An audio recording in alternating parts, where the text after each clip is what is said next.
તો એને 3 ધક્કા થાય એટલે શું આપણે તમે જો ગ્રાન્ટ જમા કરી હોય અને કામો કેટલા નથી ત્યાં તમે એને તલાટીને બોલાવીને આજે મીટિંગ કરી લો. તલાટી ક્યાં છે? આવો અહીંયા. કેટલા પાણીના કનેક્શન બાકી છે? હા હા, તો તમે શું કરો છો?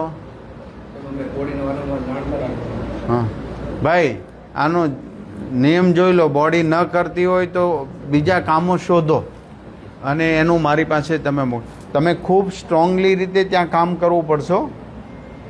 મને પરિણામ જોશે. લોકો મારી પાસે આવવા ન જોઈએ, પહેલાં તમારા પ્રશ્નો સોલ્યુશન થવા જોઈએ. તમે જો ગ્રાન્ટ જમા કરી હોય અને કામો કેટલા નથી ત્યાં તમે એને તલાટીને બોલાવીને આજે મીટિંગ કરી લો. કાલથી બધા યુદ્ધના ધોરણે કામના વર્ક ઓર્ડર આપવાના, બાકી હોય પેવર બ્લોક નાખવાને બધું તમે પૂરું કરો. આવકના દાખલા નહીં આપવાના તો તત્કાળ ધક્કા ખવડાવે. ભાઈ તમે કેમ ધક્કા? એજન્ટ શું થાય તો કલાકમાં દાખલો કાઢીને આપી દે. એક મિનિટ, તમે બેસો ને બધા. એટલે ભાઈ, આવકના દાખલામાં એક પણ વ્યક્તિ હવે પાછો નહીં જવો જોઈએ. તમારી પાસે આવકનો દાખલો કઢાવવા આવે કે એની સ્થિતિ ગરીબ માણસ હોય તો જ આવે ને ત્યાં. તો એને 3 ધક્કા થાય એટલે શું આપણે તલાટીશ્રી તમે આજે જોઈ લો. તમે ટીડીઓ શ્રીને મળો.